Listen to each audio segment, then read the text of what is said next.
A pleasant good morning to everyone, and welcome to this week's edition of the Coles Brown Show right here on the Black College Sports Network. By the way, third year, 3-year anniversary, third year of Coles Brown Show on the Black College Sports Network. So, much praise to everyone, all of my colleagues at the Black College Sports Network.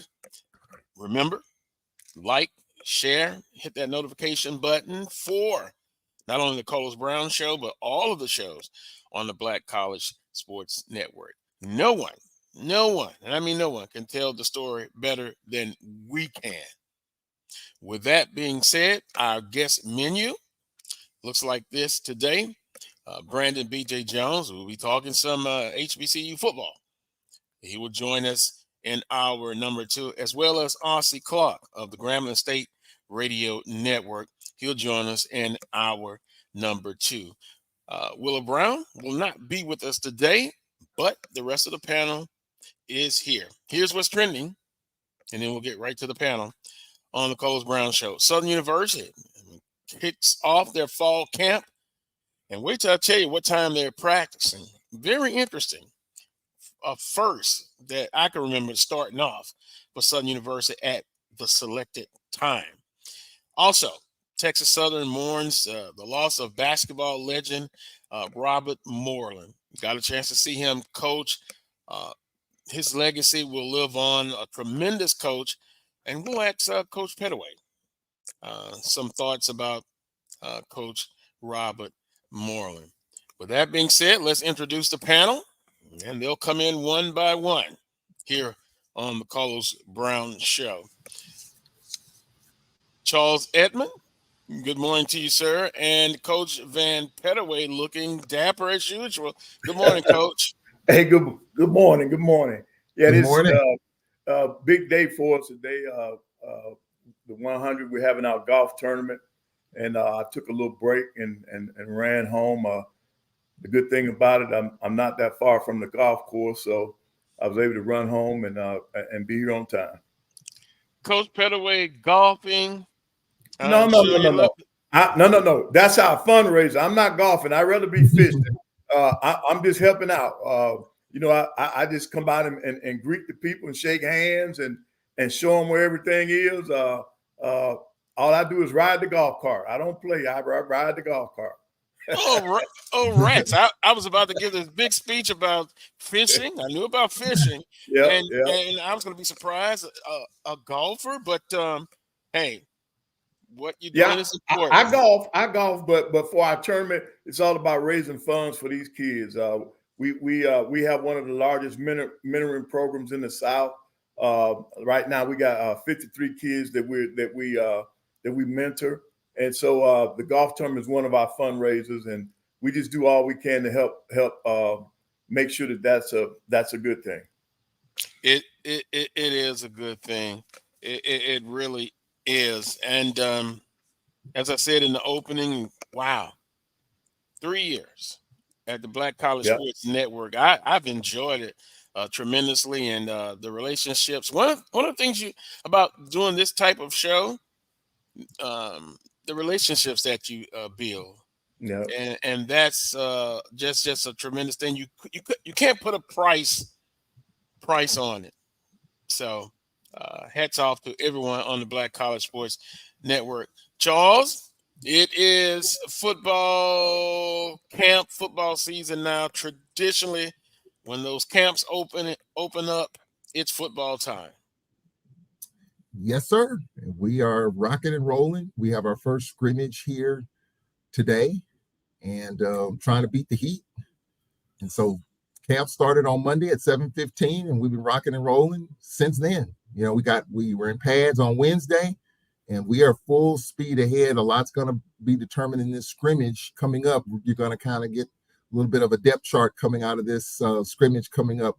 Our coach has been talking about that for the last few days. So trying to beat the heat and trying to figure out, the rotations.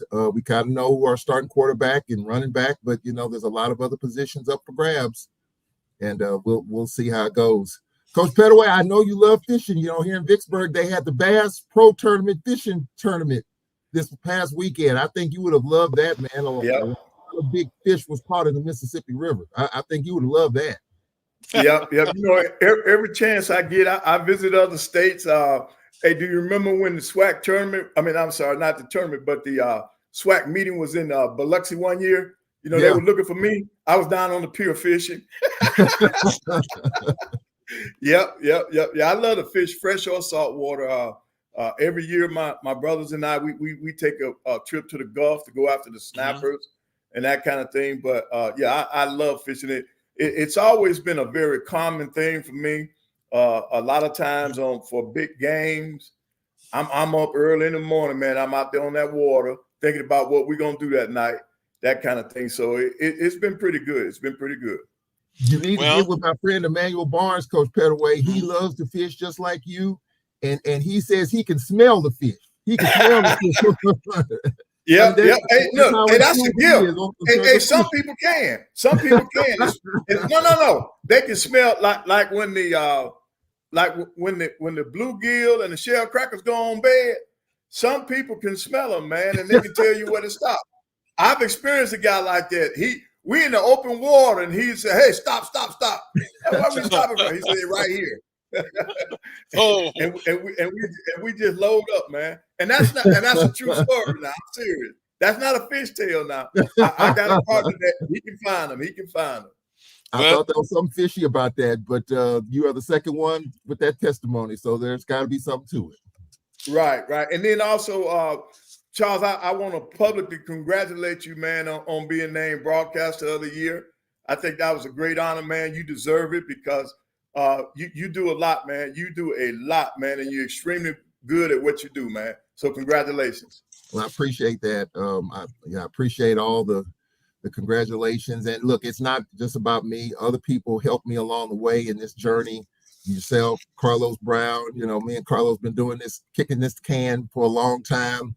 We started out doing it on the radio from Piggly Wiggly and Baton Rouge and just been growing this whole video space. And, so I want to thank all the supporters and my staff at WPRL and just all the support. I want to thank HBCU Sports. Believe it or not, before I was on Facebook and Twitter, the way I got information about HBCU Sports was from HBCU Sports, the blogs. Remember the blogs, Carlos? I think they still have that. And so that's how I was able to get the information. And Ken Rashad, the developer of HBCU Sports, he's my classmate, Grambling grad. So, I want to thank Ken, and I appreciate HBCU Sports because that's kind of how I dove into it. So just I just want to thank everybody.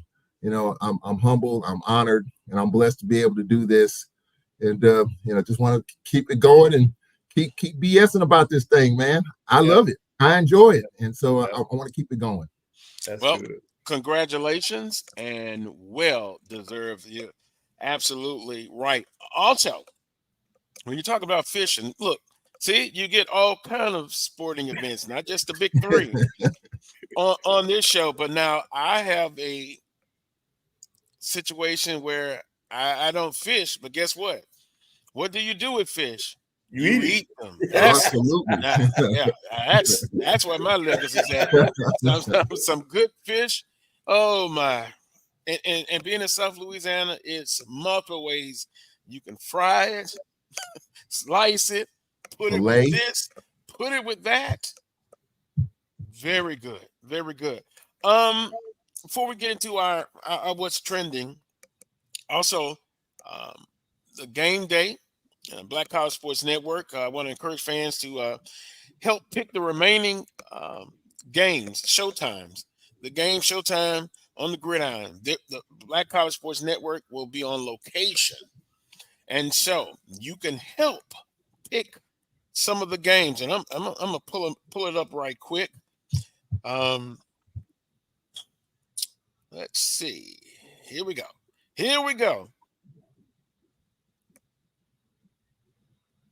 All right. The game. Well, now what happened? I just lost it. Here we go. Oh well, give me a chance. Facebook is not cooperating for now. Let's see. You gotta love it. Oh, anyway. I'll come back to. There you go. Appreciate it. for some reason, Facebook wants to make me do extra hoops to get into it. Thanks a lot, Melody. Oh, she saved me. There you go. You can kind of see it. Weeks 2, September 7th. Help pick the games. Week 3, September the 14th. Week 4, September 21st. But you can see it. Vote on this poll. Where do you want to see the Black College Sports Network on location? So there you have it. So they're taking it on the road, taking the show on the road. Oh, yeah. That's outstanding. That's good, man. At least the first week, September 7th, you have Grambling State, Tuskegee, coming into Grambling State, historic place. By the way, I still got to get there. I've never been on the campus of Grambling. I've never been in Grambling, Louisiana. Wow. Shame on me. Bucket list. Also that day, Savannah State comes into Baton Rouge, the Pete Richardson Classic. So wherever you vote, remember, fans, go and vote. Help pick Black College Sports Network on location. Pick the games. Good morning to everybody in the chat room. Southern University kicks off their fall camp finally. And interesting that the times that they're having to practice, it's going to be from 8 p.m. to about 10:15. Trying to get away from the heat. Like right now, we got an excessive heat advisory in Baton Rouge. The heat index will be 115 today. That's tough, but at night it's still humid. But as Coach Graves said, our first few games are going to be at night, so we're going to kind of get acclimated to playing at night. So that's kind of and correct me if I'm wrong, the first that I've seen that the opening practices of a fall camp have been at those times. But I understand the situation. Also, practices are going to be off limits, basically. I guess the media will have a few minutes to come in and check things out. To the public, it will be open for scrimmage. I wanted to make sure fall schedule. Yeah. Okay. Yeah. Close practices will be closed to the public. All practice minus the fan day scrimmage. There we go. I got it right. So those are just kind of some interesting tidbits. With that being said, of course, quarterback, over 100 players out for practice, fall camp. Practice 1 is in the books. Practice 2 will be tonight at 8 p.m. So it's very interesting. One of the young freshmen, and I've already got text messages about it, they were surprised that he took the first snap with the ones in fall camp. And as I explained to him, to me, my humble opinion, that means absolutely nothing. Because I'm willing to bet this practice tonight, somebody else will take the first snap with the number 1. So with that being said, what I'm saying is Coach Graves has said that this competition is open. Like at Alcorn and maybe some other places, they've already designated who's going to be number 1. But in this fall camp, it's going to come up to the last minute, to me, when the coaches will make a decision. They're looking at this fall camp. It's open. If you want the number 1 spot, you have to earn it. Hey, but Carlos, if the practices are closed, how y'all getting this information, man?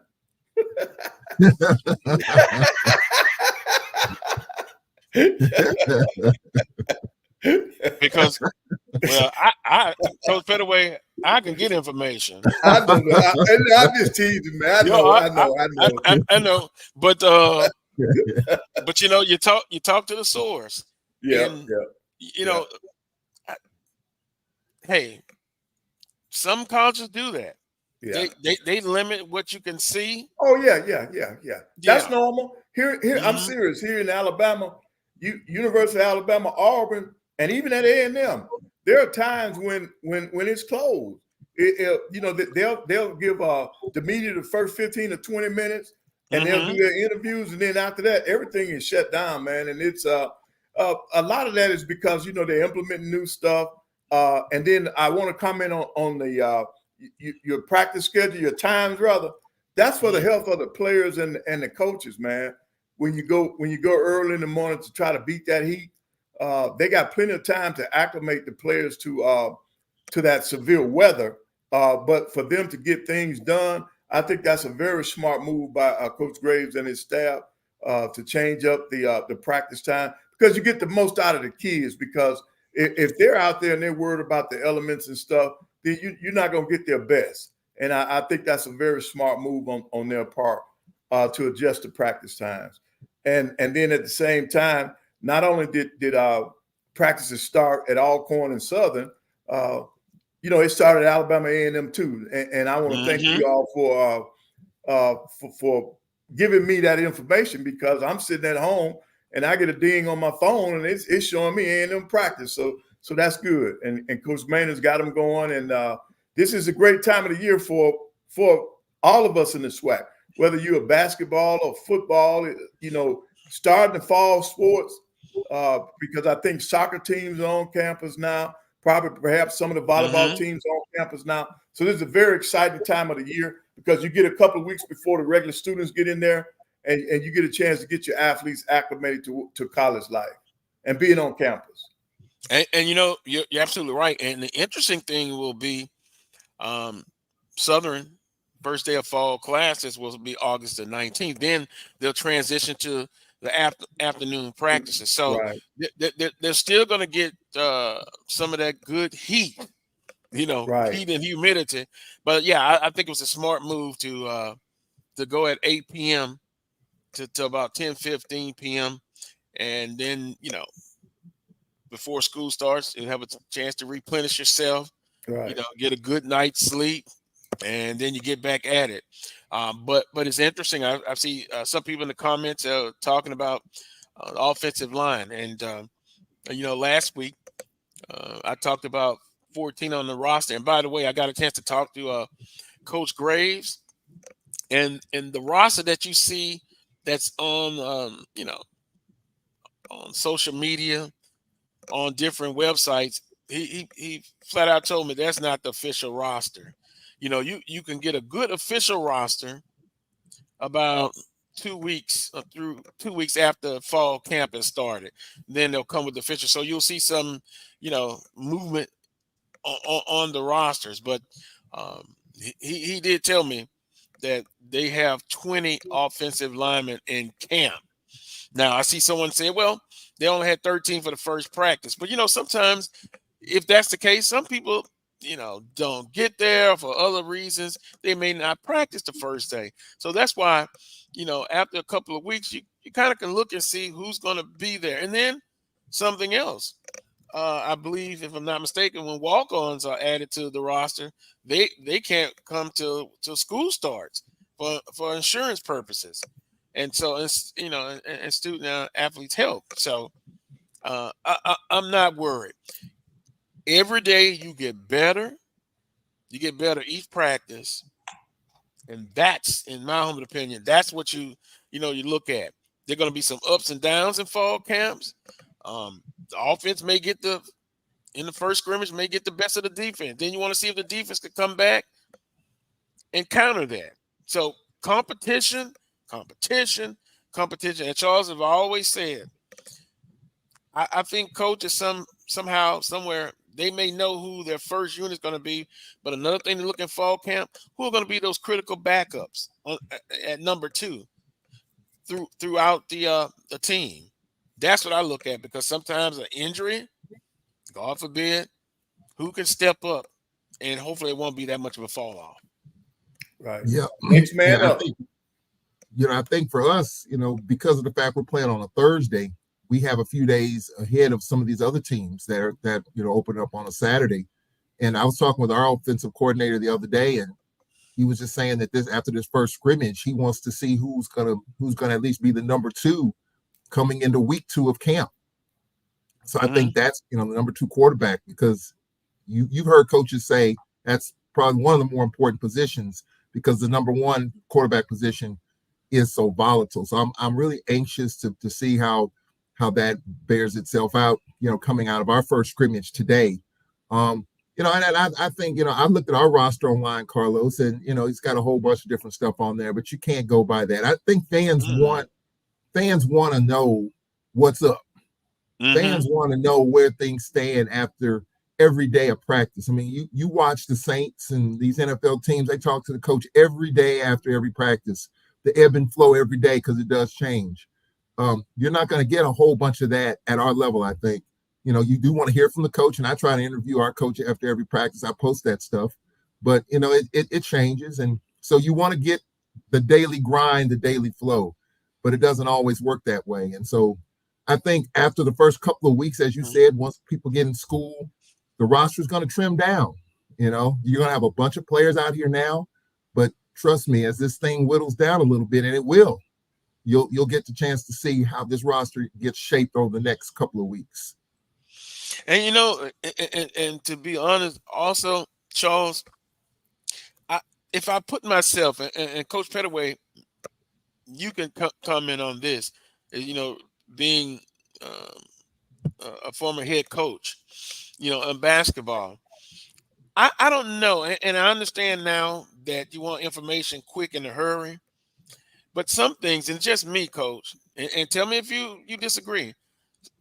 Some things I'm not going to say everything, or I'm not going to tell everything, and I think coaches have that right. But you're in an age where everyone wants information quick and in a hurry.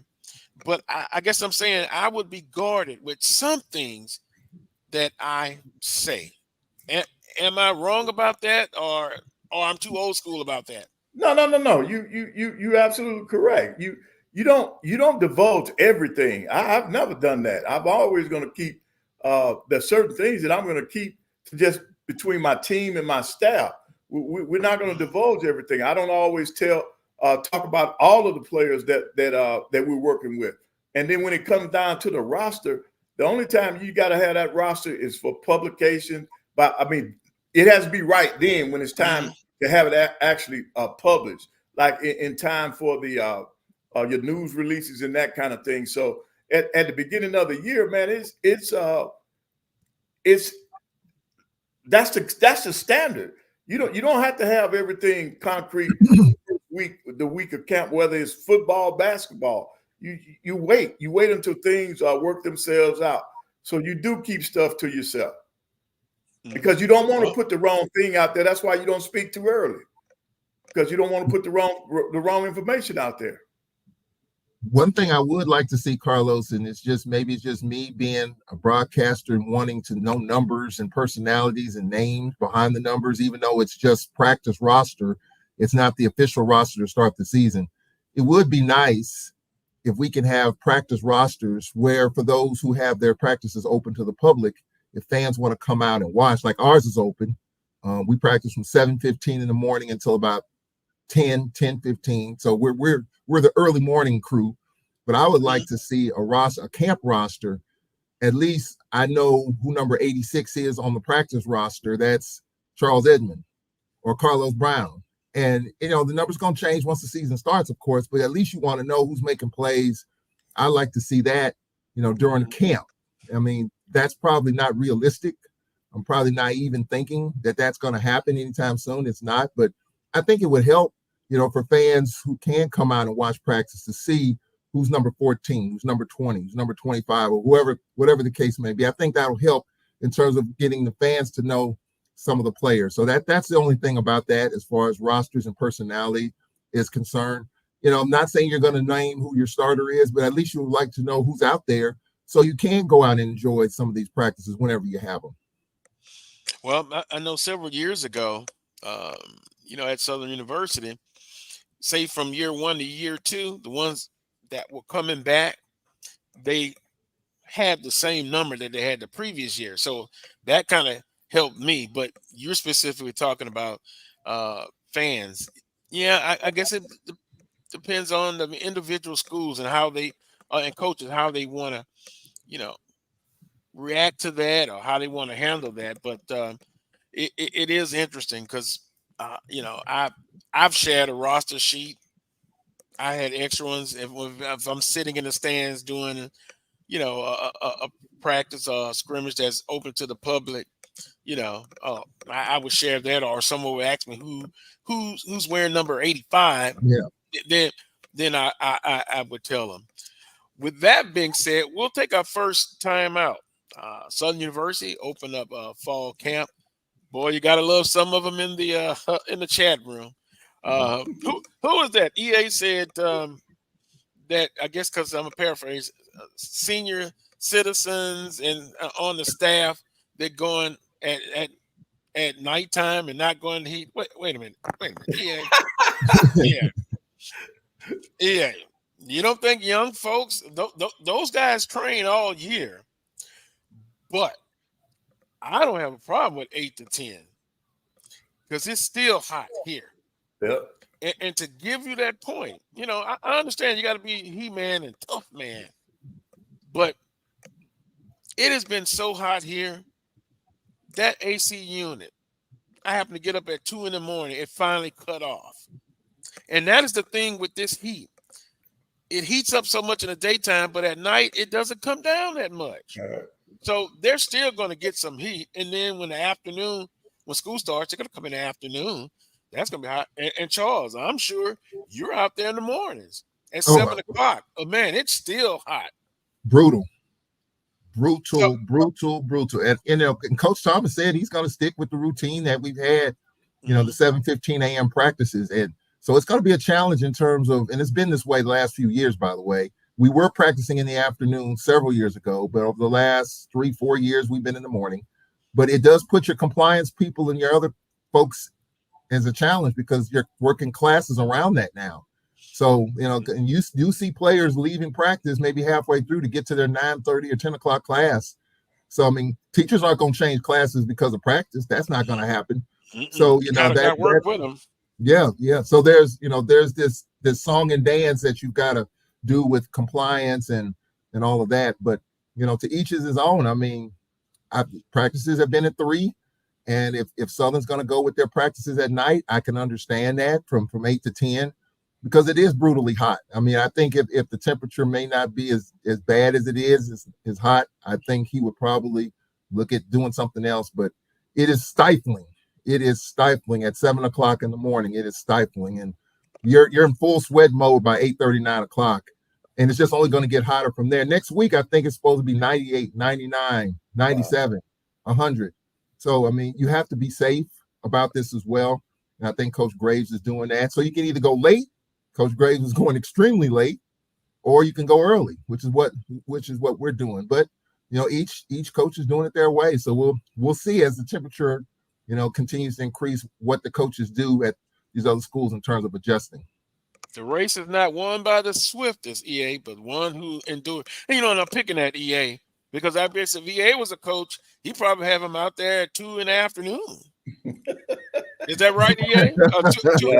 2 o'clock? Hey, wait a minute, EA, where are you located at? I love EA to death. He always has tough questions. He's straightforward. But I'll look in the chat room, see where he's located at. Now, if he tells me he's up north, I'm gonna find EA. I'd like to meet him. We're gonna take a timeout. Please go. Remember the poll. Take part in the vote. Where should Black College Sports Network Game Time show? Where should they be on location? Please go to that poll and vote. We appreciate you. We'll take a timeout. When we come back, Coach Pettaway, we'll talk about the loss of Robert Moreland, former Texas Southern basketball coach, and then we'll get into some Olympics. Boy, just a little bit. I put it under miscellaneous. You're watching the Carlos Brown Show right here on the Black College Sports Network. If you think all pads are exactly the same, think again.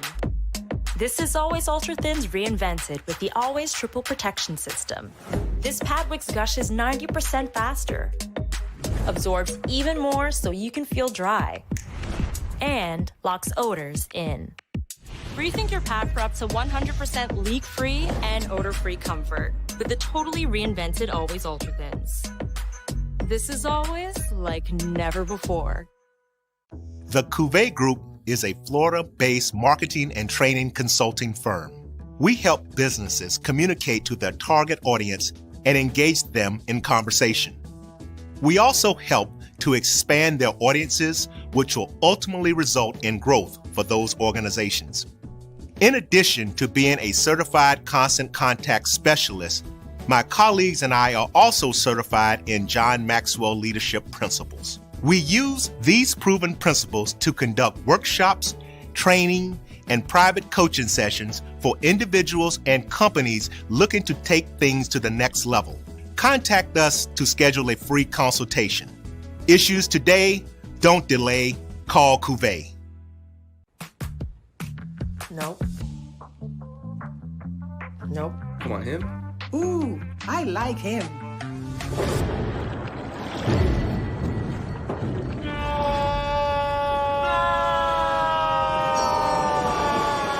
Quick, the quicker picker-upper.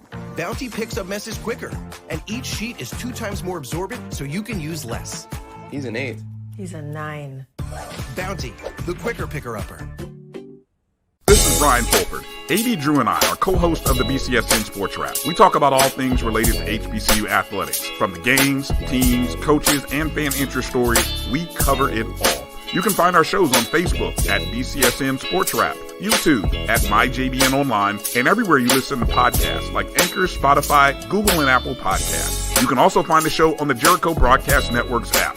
Make sure to download. We look forward to you joining the conversation and being a part of the show.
You know, that's perfect timing. That was at Alcorn Stadium, the greatest. And that leads me right into the greatest in Texas Southern history. Not only Texas Southern history, but in college basketball.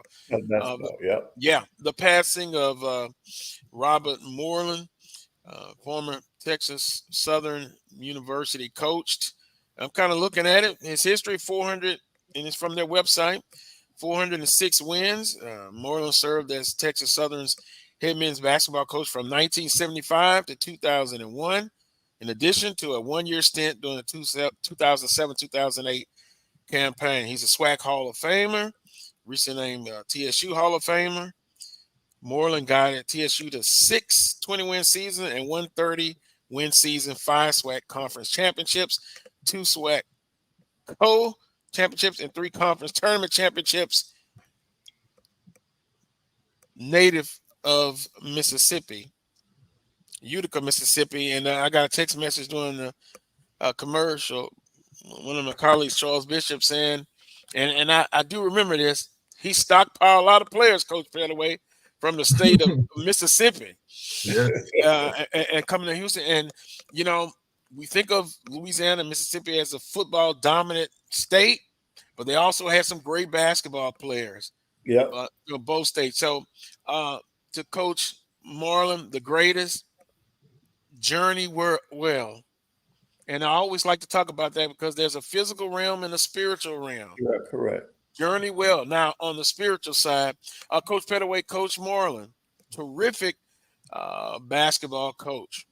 Yeah, but he was a better person, man. I had an opportunity to meet him when I first got in the SWAC. I think we came in 1999, and man, he was just so nice to me. at the meetings and stuff, man. And then even when you go play him at Texas Southern, he's available before the games and stuff.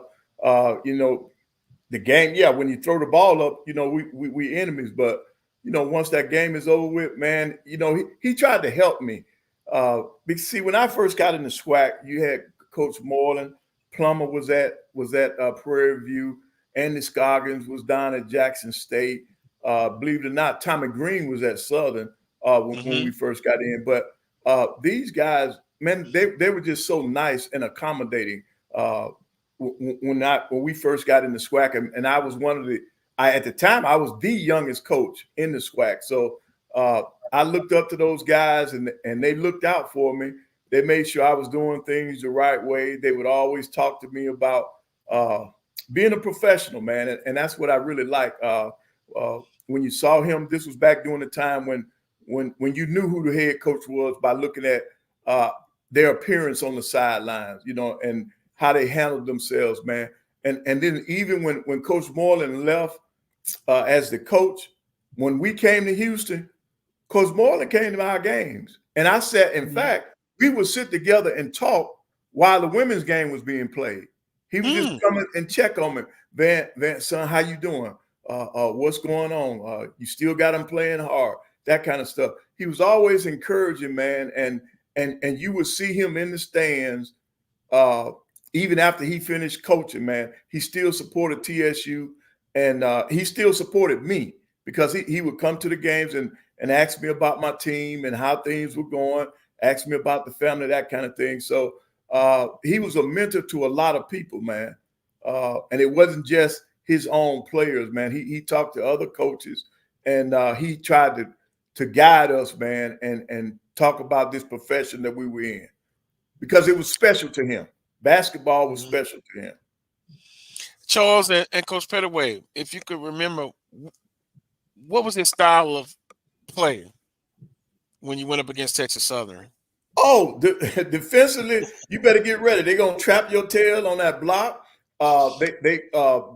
Offensively, they're gonna attack, man. He was always about attacking, man, and he made adjustments to whatever personnel he had for that particular year. If the game was in the paint, they went in the paint. If the game was on the perimeter, they were on the perimeter, man. So he was one of those guys that he had a system, but he adjusted what he was doing to his personnel. And to me, that's a sign of a great coach, man, that could do that and still be successful at it. I didn't know Coach Moreland personally like that at that time, but I just know that his teams were really good. Yep. And, he was kind of a quiet guy off the court from what I saw, but on the court, that guy wanted to win. Yeah. He was very intense. The Alcorn Texas Southern rivalry with Whitney and Moreland, that back and forth. And of course, you talked about Utica Community College. Utica Community College is only about 35 minutes from Alcorn State University. So he was recruiting in our back door. And so he had those connections to where he could come into our state and get good players. And he was really, really good to me. I mean, he was, as far as a coach is concerned, we spoke. He was very cordial. And, he would sit there with his legs crossed, calm, cool, and collected. But his teams won a lot of games. And as you mentioned, 6 SWAC championships. He was really good. When you talk about, some of the pillars as far as SWAC basketball, Whitney, Job, and I think you can throw Moreland in that category as well. Oh, my yeah. opinion. Oh, yeah. Yeah, and you kind of look at the basketball and how it's evolved in the conference from back then to now. And oftentimes we get into conversation because I remember on the show talking with Coach Johnson, the head men's basketball coach at Southern University, when I kind of talked about were players better then or back then than now. He kind of said he doesn't look at it that way, because coaching, you're going to always coach, and you got a certain style. That's the way you're going to coach. Now, you may, Coach Pettaway, adapt your strategy a little bit, but that basic foundation, you are who you are. Yep. And so, some great, some great players that come through this league, Bobby Fields, Avery Johnson, Machine Gun Kelly, Khaled Davis, Sylvester Granger. Norris. Granger. Oh, yeah. Yeah. So it's always talent in the league. But I always find it so interesting. How do you develop that talent? Because the biggest thing, if I was coaching Coach Pettaway, and I'm not, trust me, I'm so emotional. I don't know if I could last 10 years on court side. But when you look back, Coach Pettaway, at say Charles Edmond came in as a freshman, 6'11", and then when he left as a senior, he was a better player, better person, and he got that degree in hand. That would give me the most pleasure. Yeah, and that was Coach Moreland. He wanted his kids to graduate, man, but at the same time, while they're at Texas Southern, he wanted them to win games, and he did that, man. He did that. He helped put the SWAC on the map, or he kept the SWAC on the map. And there've just been some great coaches in this league, man. When you look back over the history of the SWAC basketball, there have been some great coaches in this league, going back to Hovde. I mean, there's been some super coaches in this league, man. So he is one of the pillars of great coaches in the conference. So again, to his family and everyone involved, the Texas Southern family, you lost a treasure. But at least from the physical standpoint, but from a spiritual standpoint, you still see his influence every day. Coach Johnny Jones, now the head men's basketball coach there, I'm sure the influence is still there for Coach Marlin. Rest in power. Well, football, I'm getting text messages. I'm surprised Pat Riley hadn't texted me. Because, he's big on competition. And all of these football fall camps have basically started. I've kind of seen on social media some of the footage from Alabama A&M. Coach Maynard's always good for some good quotes. Yep. Thank you, Charles. Kill a gnat with a maul hammer. A grenade. Kill him with a grenade. Yeah. Grenade. Thank you. But with that being said, they start off the season tough against Auburn. Alcorn State starts off with back-to-back FBS games. Now, Southern at McNeese, equally yoked, equally matched. So, with all that being said, I was asked, who do you think is going to have a lot of pressure on them to be successful? And Coach Maynard's name came up. I mean, it's pressure on everybody, but with Alabama A&M, from some of the footage I've seen, quarterback play, seems like he's happy with the quarterback room. They said they have 4 returning offensive linemen. That's a good start, because those big guys up front on the offense or the defense, Coach Pettaway, that's where the game's won. Yeah, Right. We tend to focus more on the quarterbacks, receivers, DBs, but it's won in the trenches. Oh yeah, I think any coach will tell you that the game is going to be won with them big guys down on both sides of the ball. The trenches is where the war is going to be staged, and I think here at Alabama A&M, he's opening up the competition to find out who the quarterback is going to be. He from what I've heard, also, I haven't had a chance to go up there yet.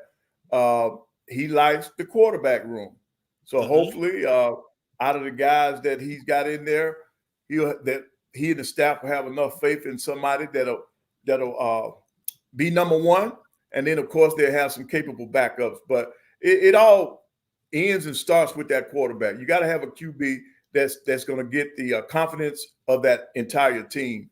And I think that's what they're working on right now, trying to find a person that can be the leader for the entire team. Now, right, Coach Pettaway. And Charles, you look at 2 schools of thought. Some coaches like to, go with a number one starter as soon as fall camp. In Southern's case, they chose the opposite. They look at competition, but that's kind of the word we've been hearing so far, competition. And also with quarterbacks, and I saw where they had an elite HBCU quarterback camp just about a week and a half ago in Atlanta. Noah Bolden was there, the quarterback from Bethune-Cookman. I'm going to look, and I had this conversation. I said this a week ago or 2 weeks ago in Birmingham. Which quarterback will be able to sit in that pocket and deliver that ball on crucial times? You know, that's going to be so most important. Who can manage the football game? Who can make the plays when necessary? That's one of the things I'm looking at as we kind of look at the different camps throughout the conference. Yeah, I think if you look at quarterbacks that fit that mold to ask those questions, I think, of course, hear it all, Corn Tyler Macon, but Andrew Body, I'm looking to see what he's going to do in that offense and making the throws and making the plays. Is he going to be the number one there at Alabama State? Crowley or Grambling? No one's talking about Crowley or Grambling. I think he's probably going to get the start once Grambling opens up the season. So, you look at that situation, with teams running these RPOs, being able to run the football, that opens things up. But I do agree with you. Whatever quarterback can make those critical throws in tight windows is going to be important. And then you talked about coaches that's under pressure. I think Coach Maynor at Alabama A&M, I think, has a lot on him. They lost to Alabama State in the Magic City. And Coach Pettaway, you can confirm this for me. I've talked to fans at Bama State, and I've talked to fans at A&M. They all, what they talk about? The Magic City. That's all they talk about. I mean, yes, there are other conference games that are important, but they start the conversation with how are we doing in Magic City? And so, Alabama State won that game. They had a Hail Mary at the end of the first half, and I'm sure A&M fans aren't happy with how that game turned out. But I think for Coach Maynard, the East is up for grabs. Jackson State, 6 new coaches, a lot of turnover. You look at Florida A&M with a new situation there. Can Alabama A&M rise above the ashes to get it done in the East? No one's talking about them. And so I'm anxious to see what Coach Maynard, he has a lot of quotes, a lot of personality, but as we know, it's about what? You got to win some games. He won the spring. But is anyone talking about that now? No. I mean, yes, on paper, that could be documented that, yes, he did get it done. But right now, where are they? And I think, you got Dr. Bryant, who's still trying to figure things out there as the AD. He wants to win. Someone told me that don't let the smile of Dr. Paul Bryant fool you. He wants to win. He wearing a cowboy hat, walking around, kissing babies, shaking hands. But that man behind the scenes, people that I know that know him well, say that man wants to win badly. So, we'll see. I think the other coach, Carlos, that's under, I think, some pressure, but I think unnecessarily so that I've heard, is Coach McDowell at Prairie View. They've knocked on the door. They won 2 out of the last 3 division titles, but they haven't been able to get to the finish line. You got a fairly new AD there. Is there pressure for him to get to that finish line? Now, the last time that's happened, Carlos, when you had a coach that's won division titles, didn't get there, that's happened before. And that program took a big step back for over a decade before they got it together.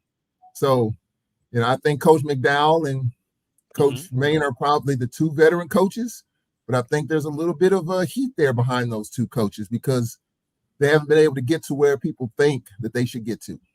In my opinion, this is my opinion, but I've heard people talk.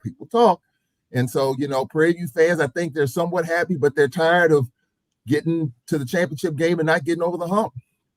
Same thing for Alabama A&M. They haven't been able to get there since the spring. And so, we'll see. But this is what I'm hearing in terms of the pressure cooker. I think those 2 are probably leading the pack in terms of that category because you got a lot of new coaches. I think Alabama State, Eddie Robinson Jr., Dr. Cable said we're ready to take that next step. I don't think there's any pressure yet, but you got a favorable schedule. I think they got, we got Alcorn in Mobile. You got Jackson at home. I think there's some high expectations there in Montgomery, for them to get it done. So we'll see. And then when you look at it now, these two guys happen to be probably two of the longest tenured coaches in the SWAC too. Now. They are.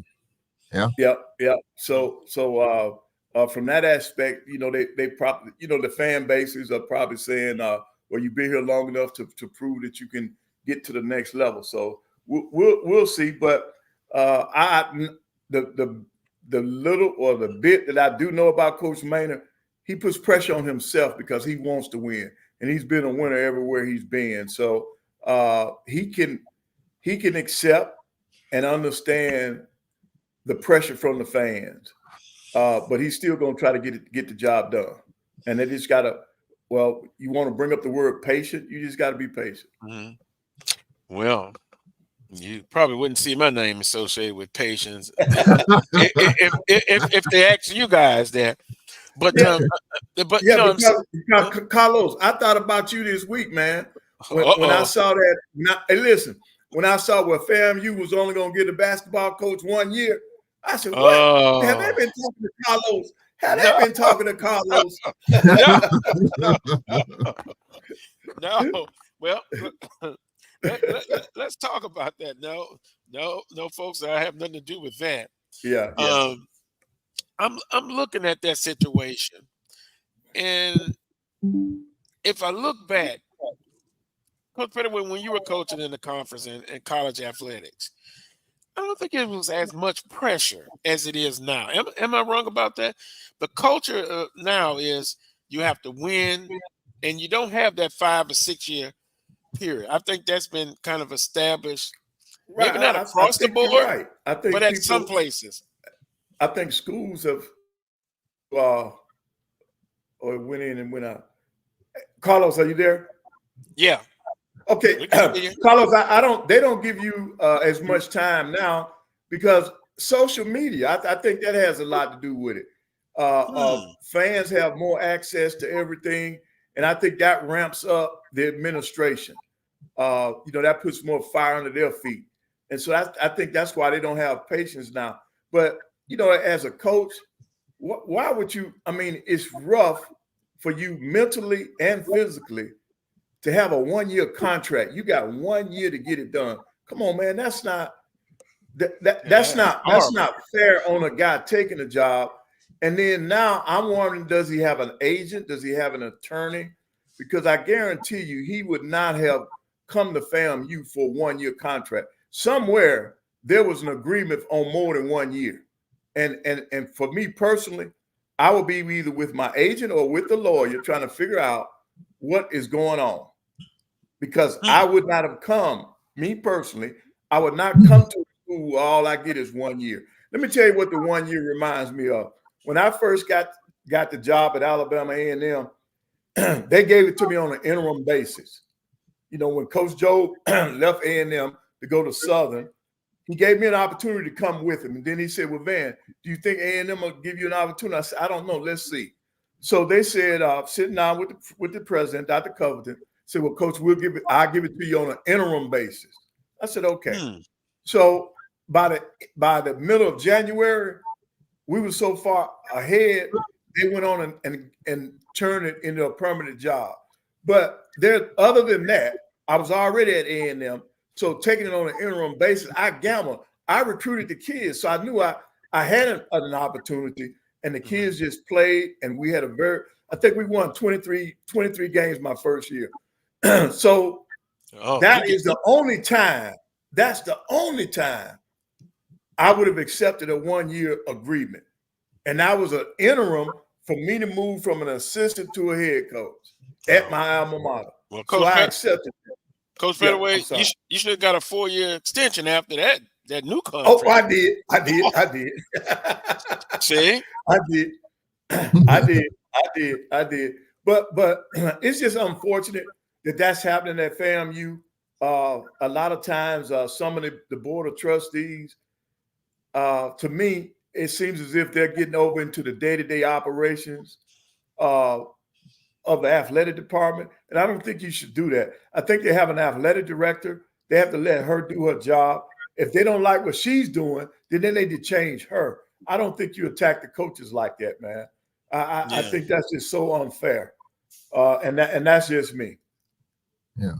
1 year, no. And matter of fact, if I was in his position, and I have an agent, I'm looking elsewhere.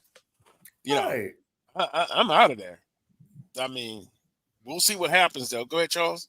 Yeah, I'm just, you just go back to the spring in which you had a previous coach. You had to let his contract run out June 30th. You bring Coach Carey in, which I do think, by the way, if they're looking at trying to minimize in terms of how much they're going to pay their coach, you had other experienced coaches out there that applied for the job. The list was out there, Mike Davis and others that were, and I don't know where the disconnect came in terms of were they looking at saving a few dollars and hiring a coach on the cheap? But then all of a sudden you read and hear that, well, this coach is making 3 times more than what he made at his previous stop. Is that too much? And so there's a lot of things entangled with that. I do know this, Coach Pettaway. I think for him, we know the SWAC tournament, they're taking 10 teams. Florida A&M did not make the tournament last year. And as Dr. Cavill just put it out, he was offered a 3-year deal originally. So some stuff that we just don't know. But if he makes the tournament on this 1-year deal and Florida A&M does some good things, I think you would have to say that he is probably the right guy for the job, and you offer him a contract. Young coach, I mean, I've just read up on him a little bit. I think he's hungry. He hasn't said anything negative about the situation. He just wants to go to work. He just wants to know where he is, where he stands. Can he get to work and build a roster? And I think at this point, you got to give him a chance to do that. And if he does that, if FAMU makes the tournament, makes a little noise, wins 6 or 7 games, 7-11, gets people excited in Tallahassee, you give him the job. But I think at this point, the president's stepped down. We all know how these things work. The AD don't know. I like Tiffany Sykes. She was at Grambling for a short period of time, but, there's been conversations there, the trickle down of that. And so it's a lot entangled into that. But I just hope Coach Carey gets the opportunity to build that program, win some games, get the fan base excited in Tallahassee, and then we'll just see where it goes from there. But it's a lot in the hopper there, probably a lot unnecessarily, but it's just unfortunate that you have this play out the way it played out. Well, and you look at it, I've been doing this for a few years now. Political situations, it's on every institution in this conference. Yep. And if you don't think that's the case, I have some property on Mars I can sell. So with that being the case, I hope it works out. And when I saw that, when I read the news clip about that, I immediately had to go look back for Coach Johnson's contract. Yeah. 4 years. Charles and Coach Pettaway, 4 years with an option of a 5th year. Not 2, not 1. Makes $200,000 with incentives.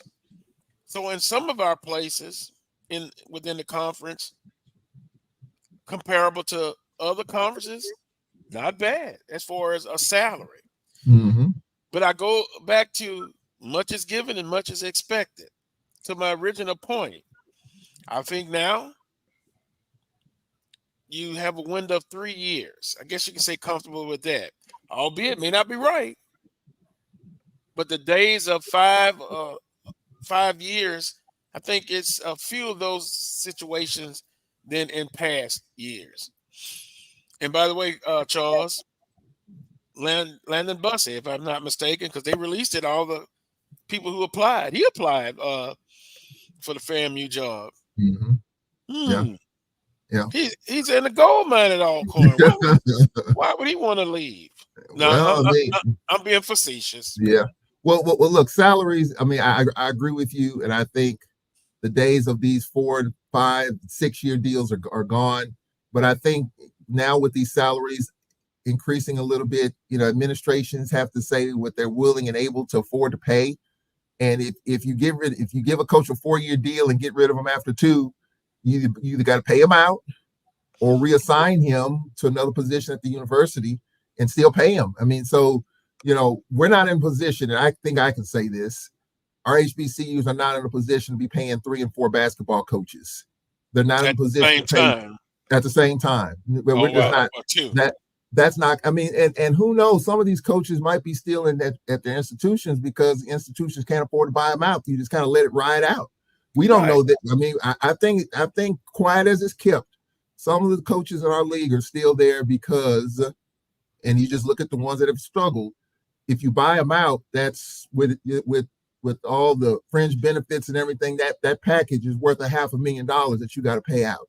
And so, can you afford to do that and still pay another coach at the same time? And so I think some of that is happening. And but for Florida A&M, I hope they figure it out. And to your point, Carlos, politics plays a part in it. It's an unfortunate situation, but this is where we are. And I just, as a lover of the HBCU product, I just want to see these schools get it right, get settled, and let's get to work and let's enjoy the beautiful product of SWAC sports. Yeah, a business model now, and we've often said it. If you're still in the business mode in the 1990 and it's 2024, that's going to be tough. So you got to always evolve, look at what works, what doesn't work.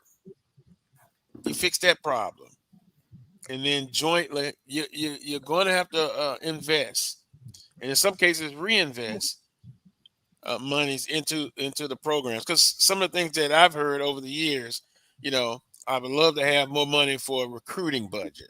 Right. That's kind of I guess if you say your top 3 things that on the wish list, maybe number 1 would be facility upgrades. And you kind of see it in the conference. Alabama A&M, beautiful new arena. At Southern, the FJ Clark Activity Center has had renovations done, a new court. Mississippi Valley, a beautiful arena. Texas Southern, a beautiful arena. So that piece is in there. Recruiting, budgets, and, any extra money. And again, I know it's tough for a director of athletics. And by the way, I met FAMU's AD in Birmingham.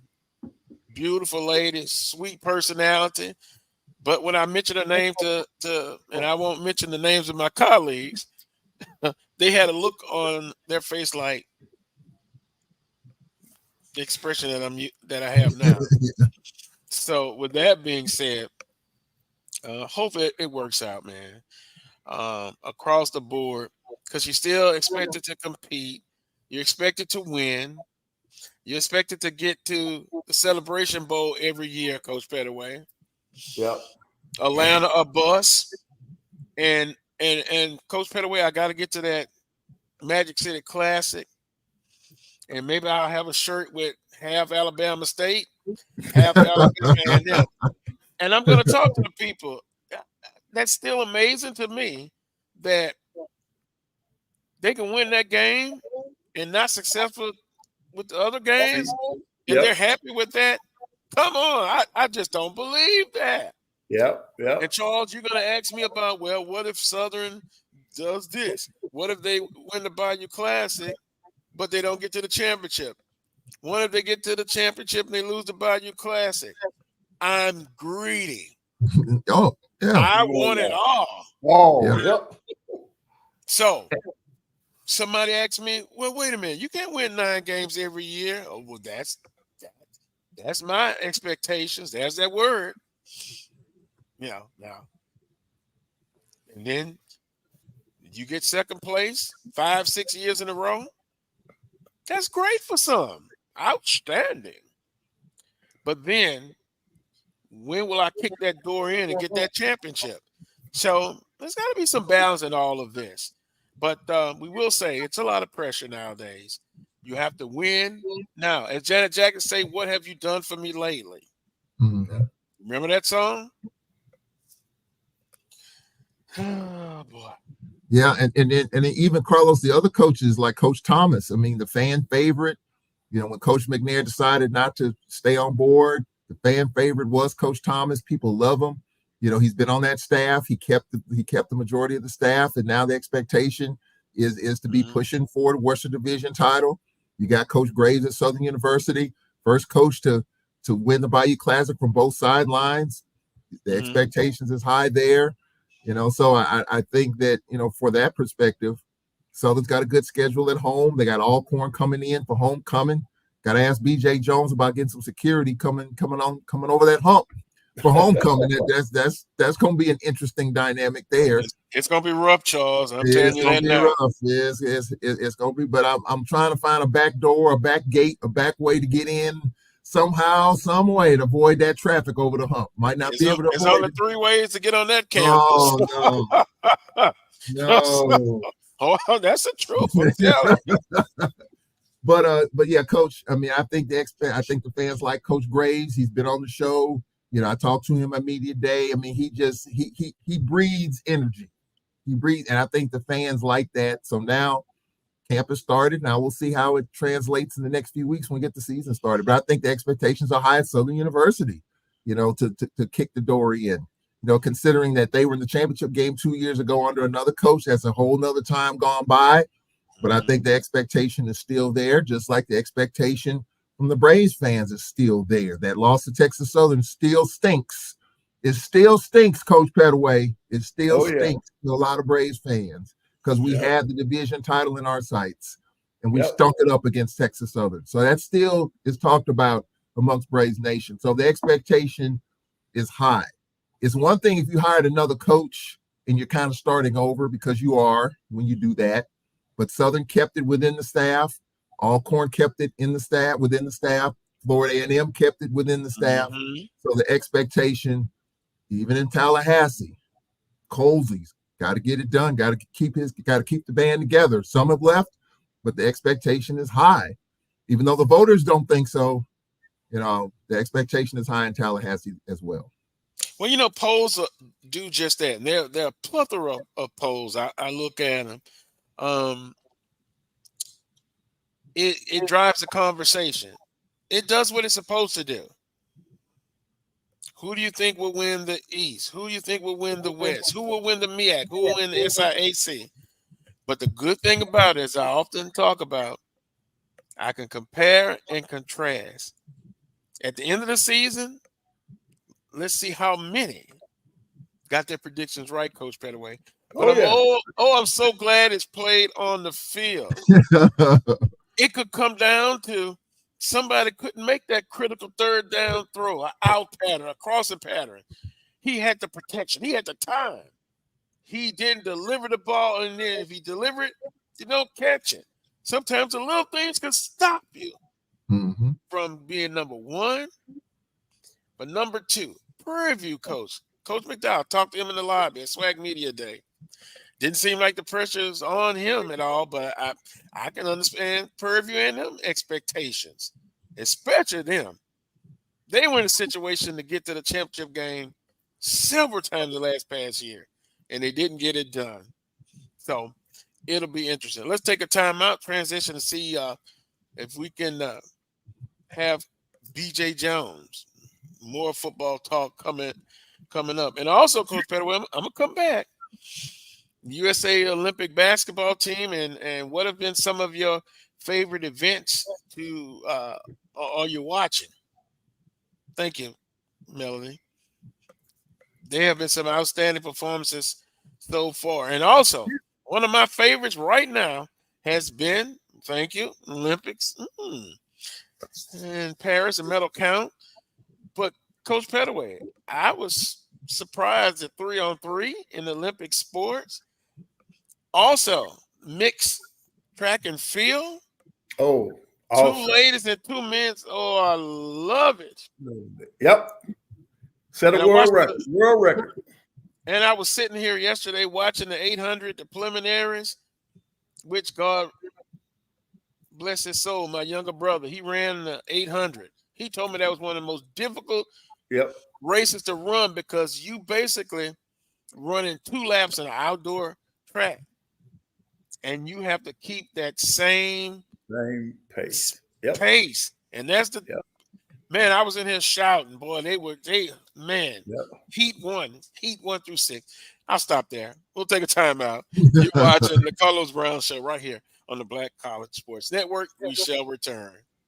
It's never too early to plant the seed, to share the tradition, and instill a sense of pride in your HBCU with your little ones.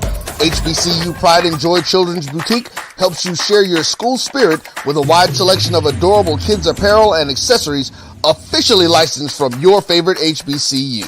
Visit hbcupridejoy.com and follow us on all social media at HBCU Pride Joy on Facebook and Twitter. Supermarket sushi, really? No. Wait, Troy, you work here? I'm never not working. Like Head & Shoulders Scalp Shield technology, up to 100% dandruff protection, even between washes. Never not working, huh? Oh, Troy, you're such a good teacher. Yeah, I know. Never not working. Never not working. Never ever not working. Are you serious? Never not working. Dandruff protection that's never not working. Head & Shoulders Scalp Shield technology. Hey, grab me one too.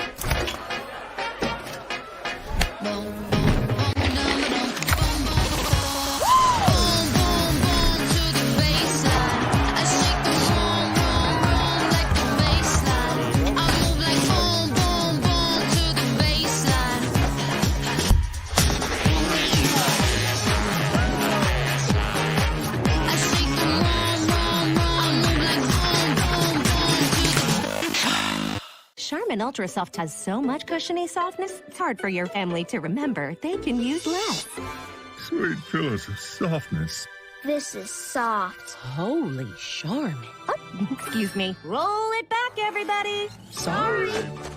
Charmin Ultra Soft is so cushiony soft, you'll want more. But it's so absorbent, you can use less. So it's always worth it. Now, what did we learn about using less? You gotta roll it back, everybody.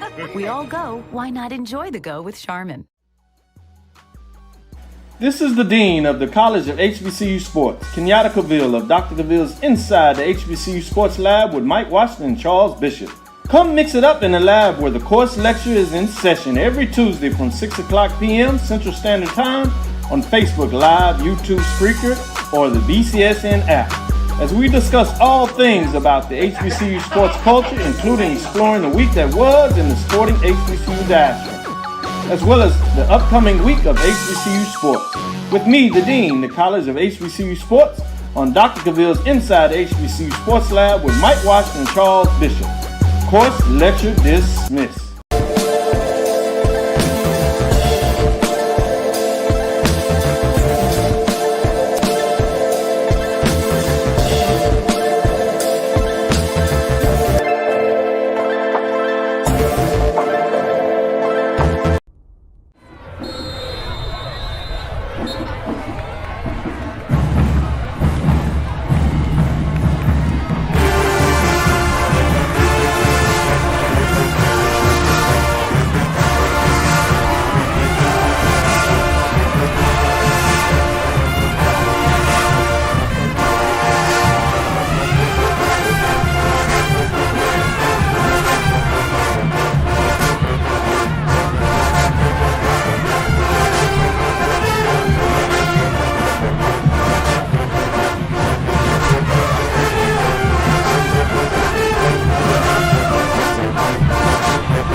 Yeah, Charles, it's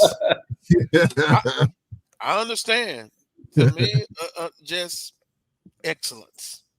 I'll put it that way. Welcome back to Cole's Brown Show. We're going to introduce Ossie Clark. I'm still looking. Where's BJ at? I'm sure he'll join us. Looked at in the chat room during the commercial break. I love it. Jeffrey said, what was it?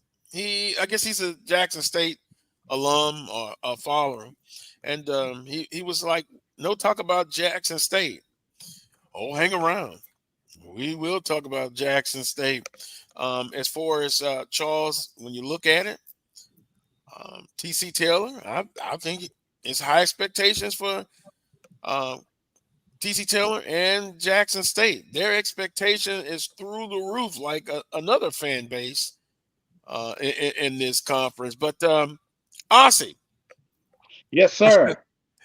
Good afternoon, sir. Pleasure to have you back on the Carlos Brown Show. Man, thank you guys so much for allowing me to come and participate and be a part of all of the fun and games that go on right here on the show. It's just great to be a part of this great brotherhood. I took last year off, man, due to sickness, but I'm back now.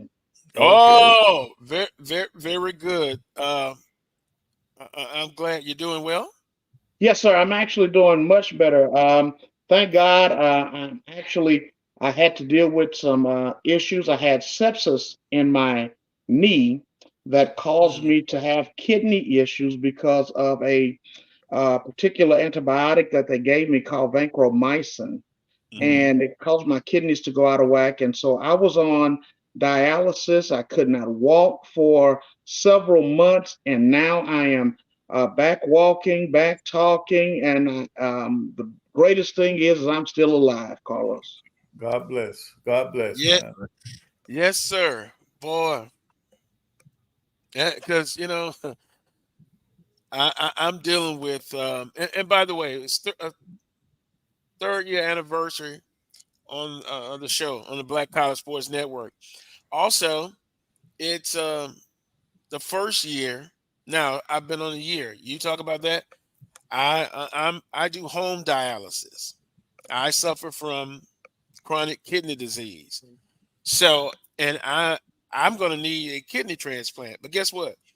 The Creator is still good. I'm feeling much better. And not that I want to burden you with that, but I just like to tell people, when you go through things in your life, you still have to fight. And that's what I do. Yep. And I'm still working. Tuesday, I'm back, year number 4 in the school system. And so when you talked about that, I'm glad you're feeling much better, because we have to take health issues serious. Yeah. And we should. And I did not mean to cut you off, Carlos. We very well we should.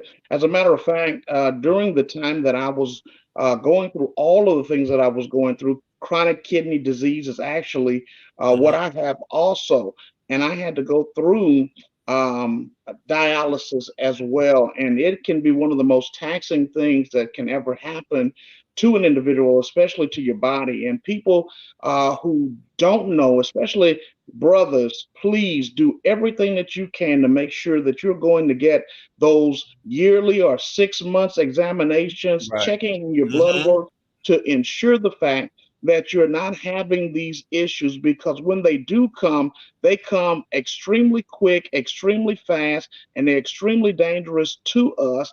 And by the time some of us actually find out that we have these issues, it is way too late. And so, thank be the name of God, I was able to find out what was going on, get those things corrected.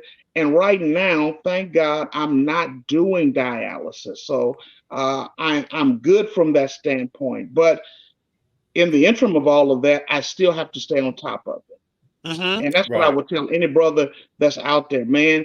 Make sure you're getting your blood pressure checked. Make sure you're getting your blood numbers, because those things are important.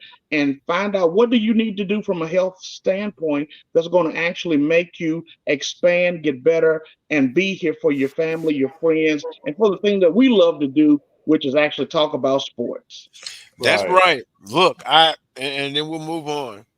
Yeah, home dialysis, you know, you have to be very on top of it, and I do it 7 days a week. And going to Birmingham for SWAC Football Media Day, I had my best friend with me. That's my machine, my dialysis machine, right there, and the actual machine. And so that was a test run to be able to travel with the treatment. And now that I've passed through that with flying colors, hey, I'm on the road again. So I want to be able to be around to talk about Atlanta or bust, Charles, but Southern University. So with on that note, let's move on. Ossie, Grambling State, they've opened up their fall camp. Saw a little bit of the action via social media. Expectations, I would think they're high at Grambling State University for Coach Mickey Joseph. Well, Carlos and guys, anytime that you talk about Grambling State University, you're always talking about one thing. It's either championship or go home. It's either championship or bust. And for many Grambling fans, they're not expecting anything less than absolute excellence every single time that the Tigers take the field. But the bottom line has to come into our mind is that Coach Joseph is coming in to kind of clean up some of the things that the Tigers actually had problems with on last year.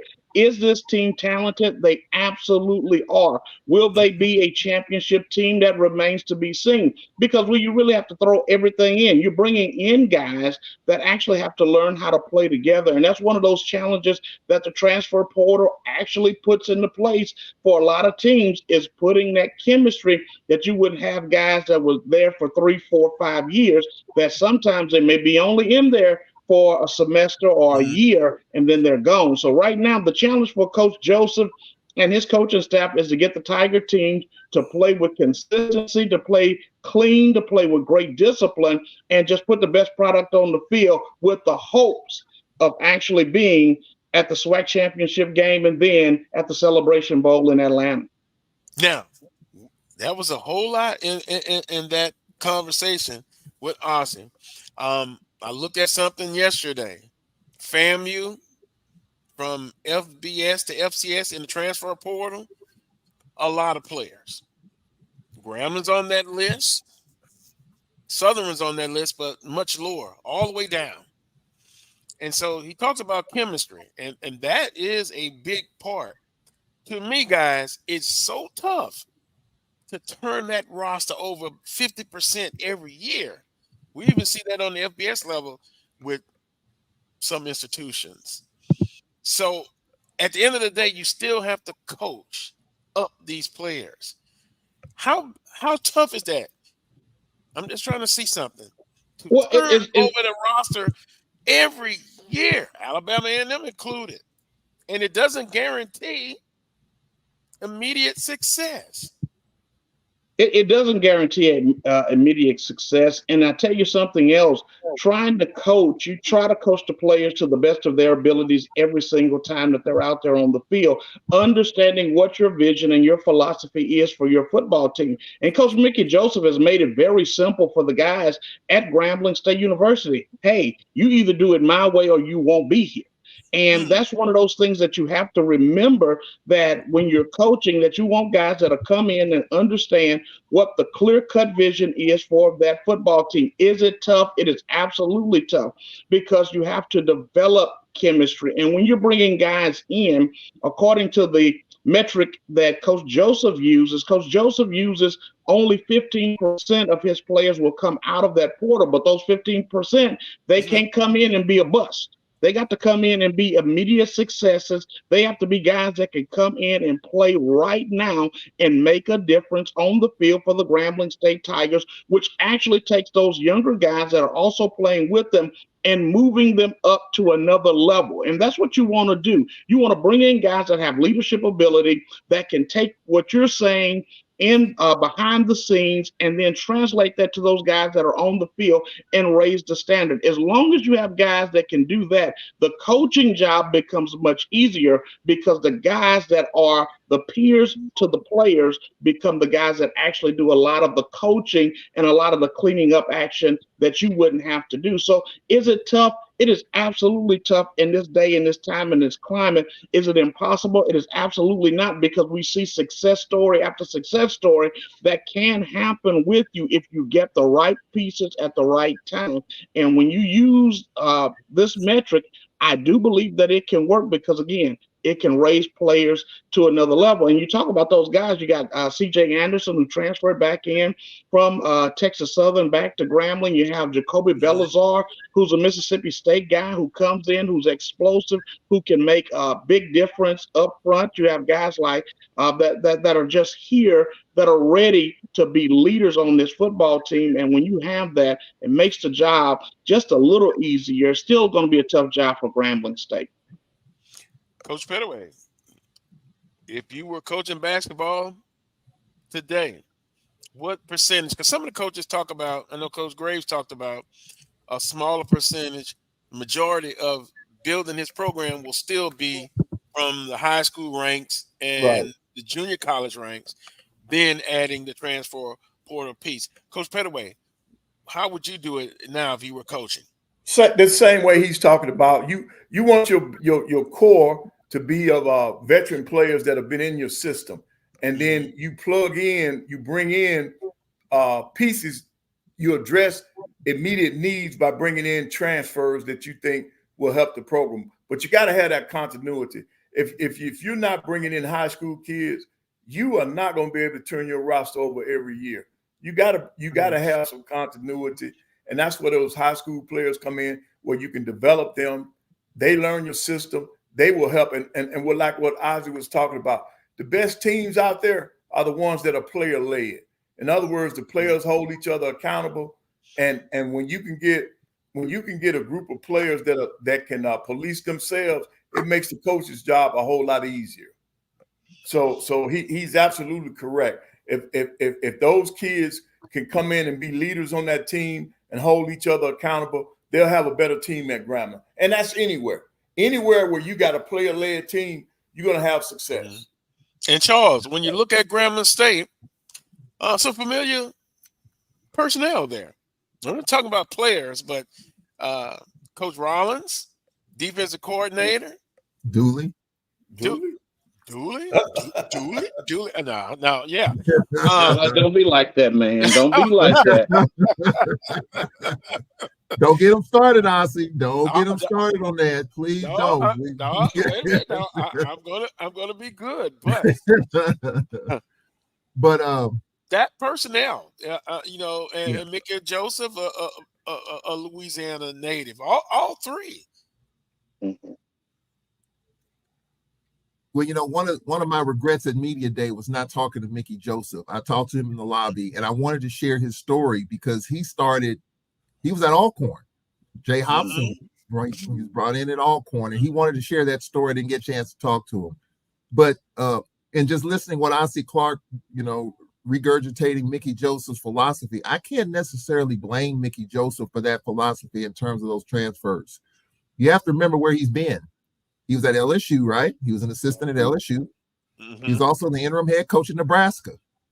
And so what do you do when you're trying to build, even though he was at Nebraska a short period of time, you use that transfer portal to get experience and try to get players to mesh. So I think that's what Coach Joseph's philosophy has been at LSU and other places. And he's trying to use that at Grambling. Now, whether it works or not, I don't know. But I don't have a problem with that philosophy that he has, because he feels like that's the best way to get it done, to elevate your talent to win right now. Because the expectations for Grambling look, Grambling was 5 yards away from winning the Bayou Classic. Yes. 5 yards away from winning the Bayou. If Grambling wins that game, we may be talking about a whole nother different dynamic in terms of two programs. And I've said it, and I'm going to stand by that. But, what do you mean? What do you mean, from the Grambling side? Yeah, from both, from Grambling side and Southern side. I don't know, Charles, about the Southern side. Now I can't speak for Grambling, but if we don't go there, let's go there. Grambling wins that Bayou Classic. Is Hugh Jackson still at Grambling? And perhaps, probably so.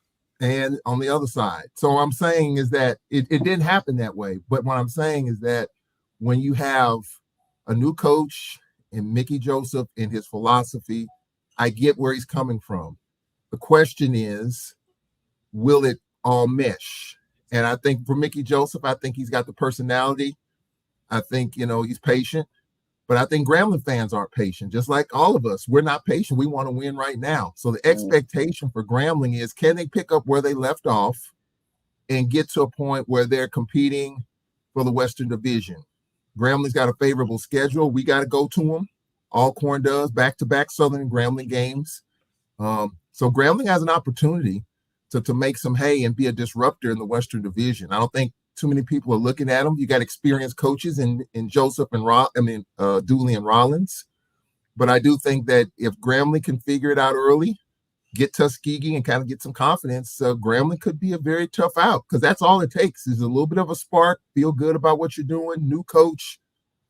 And we've seen this happen before. We've seen this play out where a first-year coach comes in and people get excited. So I just think that's where Mickey Joseph is, in my opinion. If he can get it going early, he understands Louisiana, as you mentioned. I think he understands the SWAC.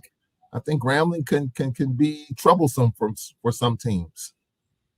Well, I said the first game, the Grambling's playing up.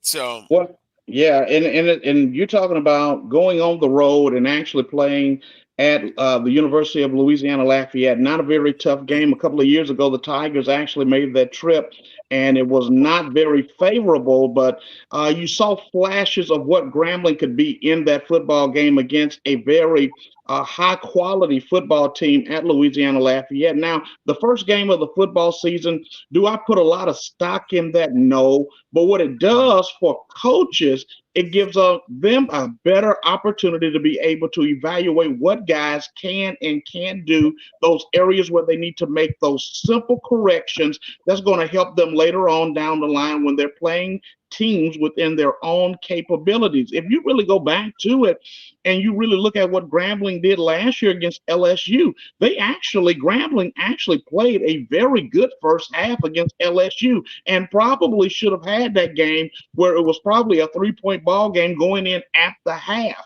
But it's just the fact that the depth what LSU had compared to what Grambling had was a big problem for the Grambling Tigers down the stretch. And then when you turn around and you look at it, did that help Grambling down the way it did? Because they started to play much better, much consistent football down the stretch. Still had some problems, but when you talk about this season going into the Tuskegee game, you need that game to actually be a metric system for you so that you can be prepared to play somebody who is the same caliber type of football team that's going to be in your conference year in and year out.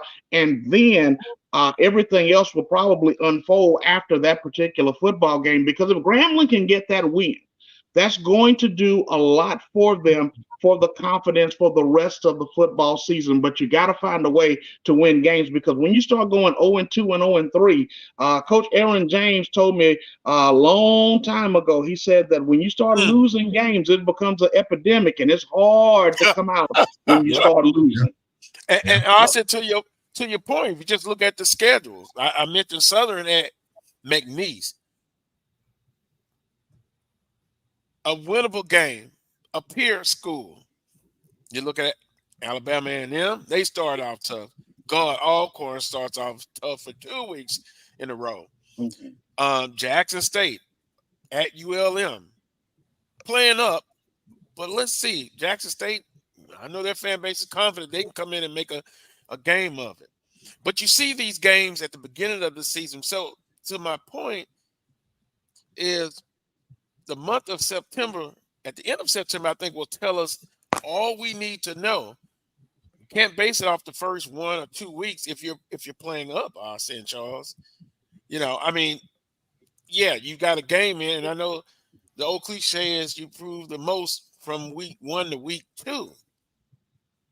But hopefully our fan base will understand when you're playing up, and in Alcorn's case, the first 2 weeks you're playing up, that is tough. That is tough. Very tough for us. I mean, for sure. I mean, our fans are excited about Sid Thomas in this offense and this defense. Our defense was top 3 last year. So they're excited about that. But, to open it up playing at UAB and at Vanderbilt, it is going to be tough before we come home against Edward Waters, and then we've got Valley and McNeese. So I think if we can get through the first 2 weeks, none the worse for wear health-wise, can show some excitement, pick six, a punt return, something for the fans to be excited about the first 2 weeks, even though it's going to be tough. 85 versus 63, 85 scholarships versus 63. We all know that story. And that could very well change with the new metrics with football, next year. But it's going to be tough. If we just come out of that thing and play well and not lose guys from an injury perspective, right. I think that's going to be the important thing, because you got a whole, a lot of football in front of you. And, you hear guys a perspective from a student athlete perspective. They may have played with some of those guys on the other team in high school. So I get it from an athletic standpoint or player standpoint. They want to see where they're at. A competitor wants to compete. From a athletic administration side, boy, and Willer's not here today. We've talked about that. We know why they play those games. To get money. Oh, absolutely. And that's something that you really have to think about at the end of the day, because the program has to be able to sustain itself. It has to be able to bring in money. You look at the Grambling Tigers this year, and I don't mean to transition back over to Grambling when we were talking about it, but in retrospect, Grambling this year has 5 home football games. That is unprecedented at Grambling, because normally the Tigers are on the road every single year, at least 7-8 times a year. So for the Grambling Tigers to have 5 home games this year is very important, but you also have to realize that you have to play games that's going to bring in money, that's going to help to sustain your program, so that you can continue to build and make your program the best program possible, so that you can bring in better recruits, so that you can have better facilities. Those things don't just happen because of osmosis, but it happens because you go out and put it on the line once or twice a year, but that's because your programs have to benefit from that. And watch this, in many cases in FCS football or in HBCU football, the football programs help to fund other programs within the universities all the way around. So if they don't have that money, then that actually hurts other programs down the way. Well, they won't like me, Ossie, because I've said, and I understand that point, but I made a statement. Well, if I'm an AD, once every 4 years playing those like Ohio State games, and I could show you screenshots, some of the nasty email I got from some people. But again, I understand why they do it. That word is balance. Balance out that schedule. Me and Coach Pettaway, I think we were in agreement on that one as well. But it'll be interesting to see going forward how ADs kind of balance that schedule to get a couple of those money games, but then a couple of games against your peer schools. And then, you do a couple of games for your alumni, if you can, for as non-conference games. Go ahead, Charles. Yeah, I was going to ask Ossie, what do you think about that Ohio State game? I heard that you were kind of in on that, by the way. A little bird on social media told me that Ossie Clark, Dr. Scott, had a lot to do with that $1 million payday that Grambling's going to get. The school they were supposed to play was UConn. They were supposed to pay them $1.9 million. Whatever reason, that contract fell through, and they called Grambling, and Dr. Scott took the call, signed the contract. They're getting $1 million next year. What do you think about that?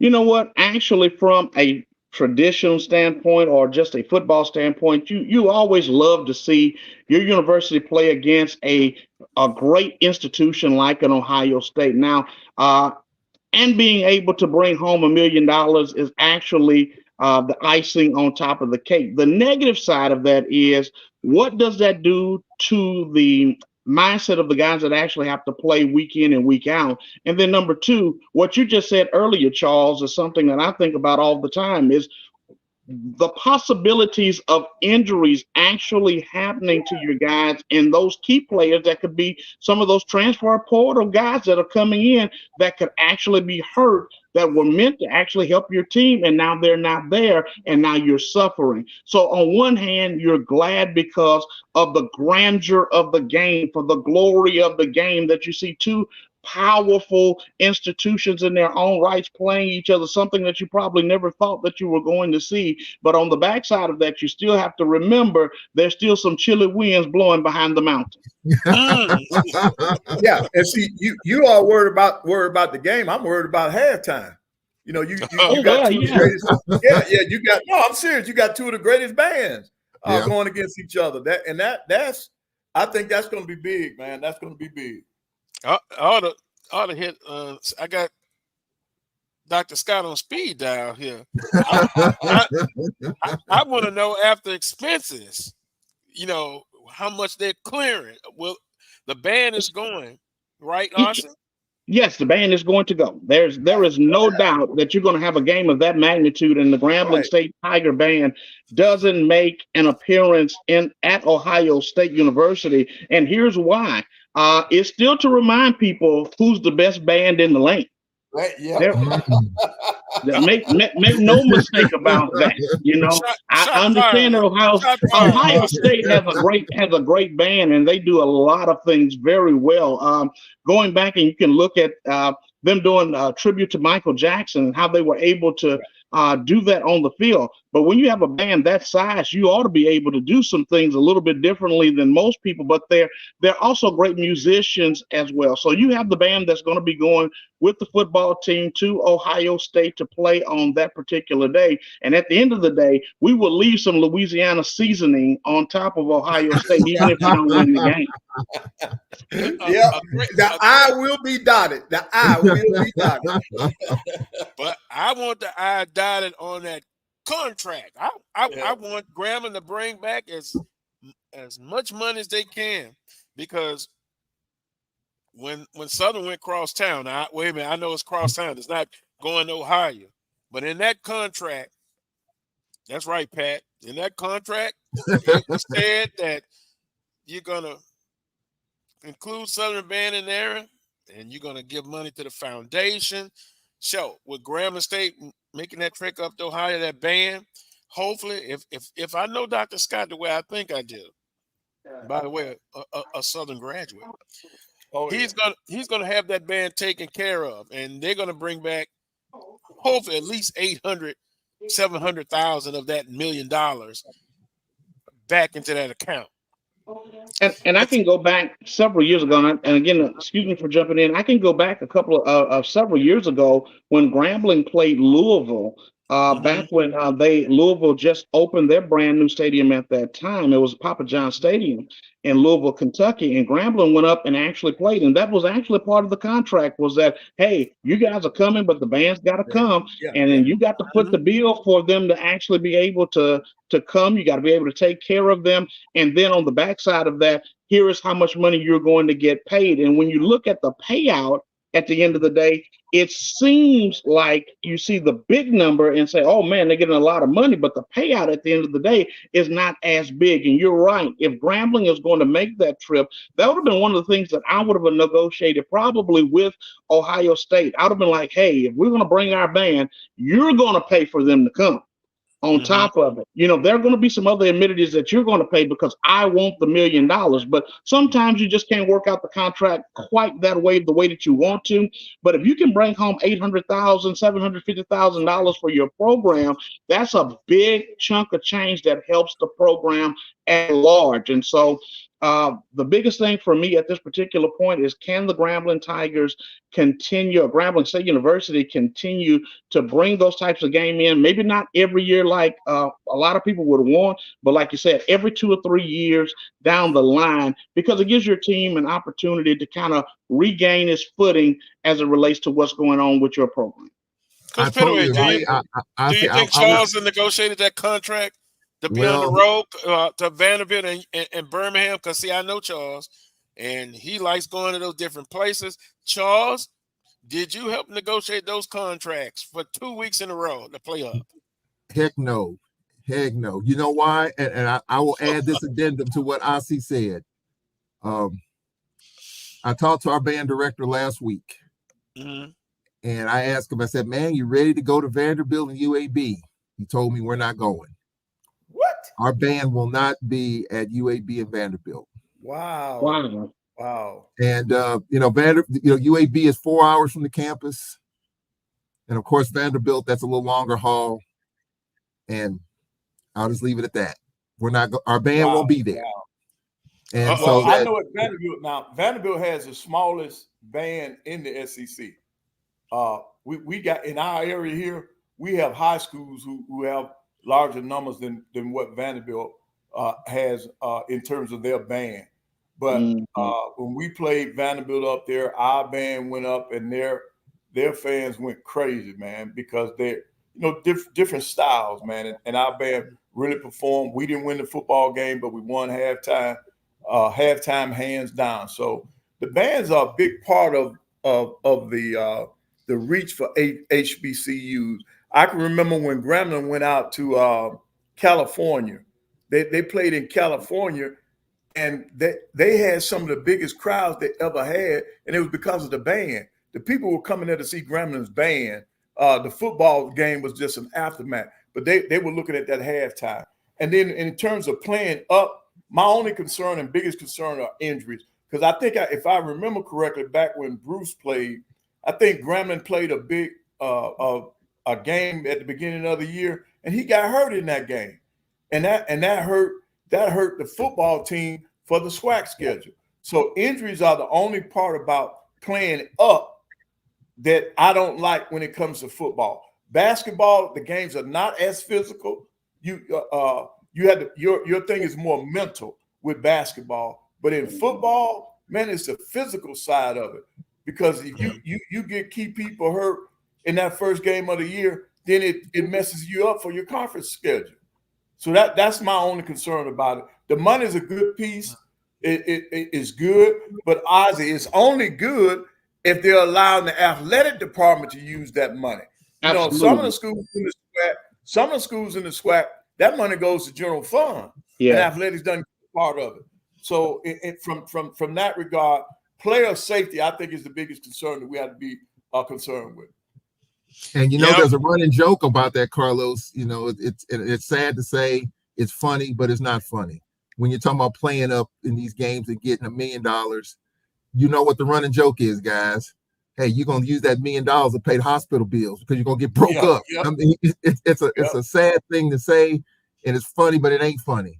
But because that is just the unfortunate risk. That's what playing football is about. You could, and I've heard some people say, hey, you can get hurt playing Miles College. I mean, it could be the same thing. So you hear both sides of that, but that's the risk. Injury can happen anytime. Yeah, injuries can happen. And look, we need to enjoy this $1 million payday that Grambling's getting, because I think Southern got $700,000 many years ago when they played Georgia, right? That was the Gales game. They got $700,000, I think. I haven't seen a bigger payday as of yet until the Grambling deal for $1 million. I don't know if we'll see that again. I think, it just happened to fall in Grambling's lap because they were not the team that they were supposed to play, talking about Ohio State, and Grambling benefited from it. Are we going to see another HBCU get $1 million for playing up like that? I think it's a really good thing that Grambling got that. Yeah. Well, at the end of the day, Director of Athletics and their staff, once again, I know they have a tough job, but you're going to have a plan moving forward and not count on as many of those type of games. What happens if they say, that's it? We're not going to play those type of games, but you still got to have conference championships. You still got to have a winning program. So adapt and move on. With that being said, we got about 10 minutes left on today's show. Ossie, within the conference, we've seen the predictions, Alabama State and Alcorn. I still have people saying humbug to that. But Jackson State, FAMU, Southern University, Prairie View, Grambling, all of these teams, they still have a goal of winning a championship and getting to Atlanta. Well, and I think that's the goal for every team every single year. And when you talk about the SWAC, you're talking about some of the greatest parity that you'll probably see around in any conference, anytime. And the running commentary years ago used to be anything can happen in the wild and wacky SWAC. So at any given moment, things can change. Who's predicted to win at the beginning of the season? That's all great for us because we're prognosticators of the game and we love to have all of those things to talk about every single year. But what really matters is what's going to happen throughout the course of the year. And all of the teams that you just mentioned, Grambling State, Jackson State, Prairie View, all of those teams have an opportunity to do something very special for their programs this particular season. And when you have coaches like Coach McDowell and Coach T.C. Taylor, and then you have now Coach Mickey Joseph, those guys are not coming in to lay down for anybody in this conference at any given time. So every single week is going to be shoot 'em up, bang, bang in the SWAC.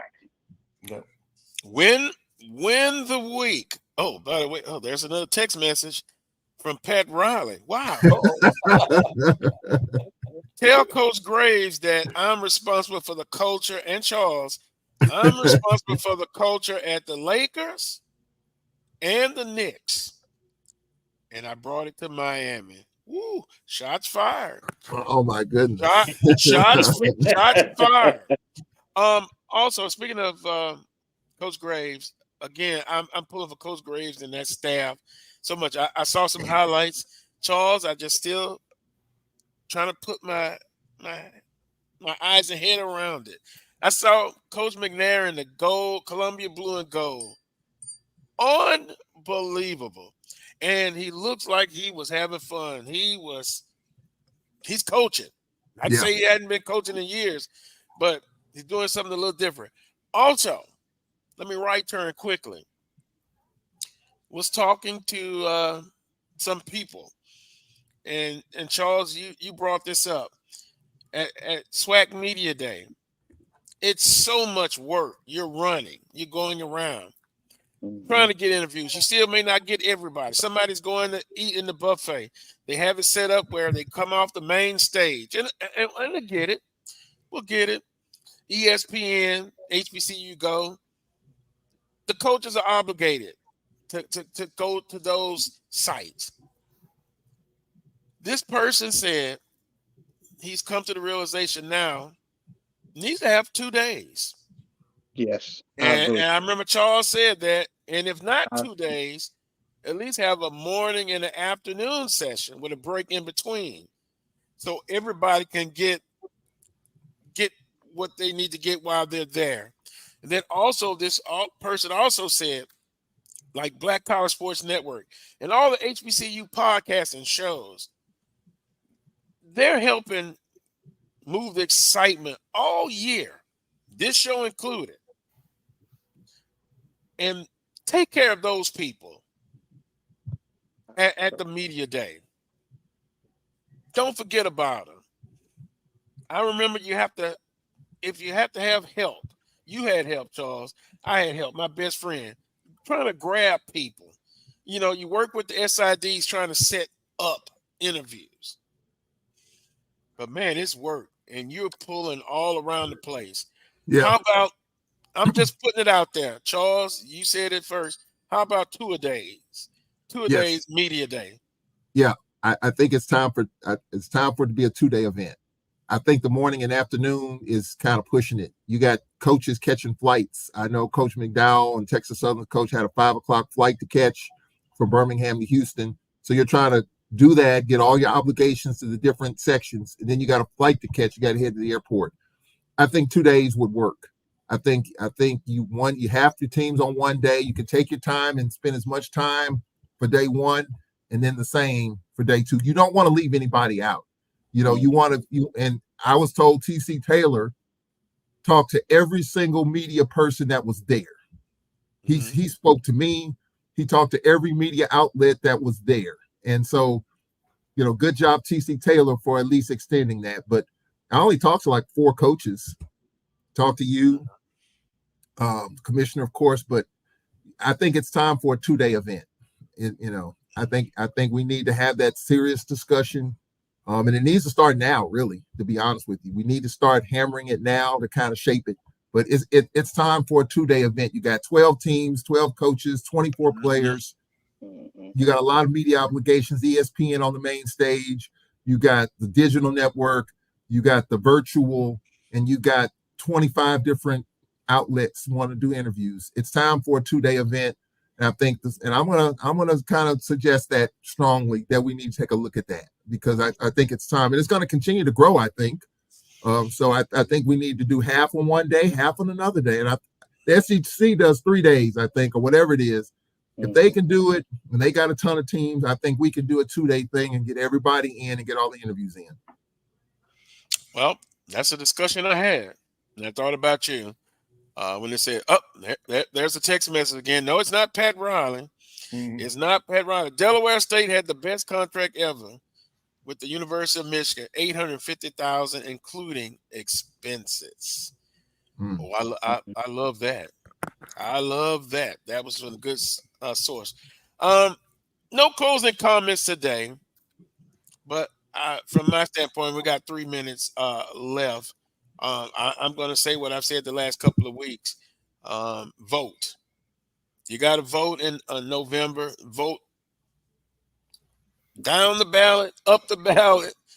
Vote. It is very important. With 2 minutes left, Coach Pettaway. I think we had a great discussion today. Next week we'll do a recap on the Olympics because they're going strong, and I just look forward to it. Ossie? Well, you mentioned something about voting, and it's very important to vote in November. But let me also drop this in as a nugget.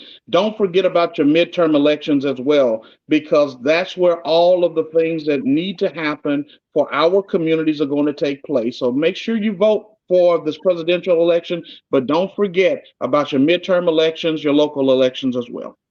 Yep.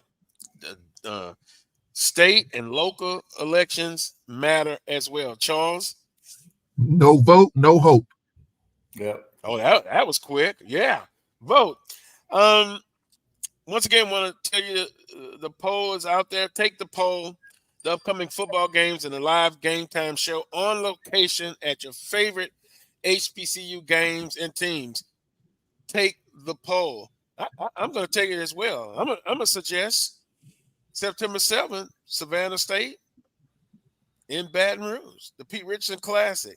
Not only will we feed you well, because that's what South Louisiana does, and we'll also have you with L afterwards. But we'll feed you, and we'll feed you well.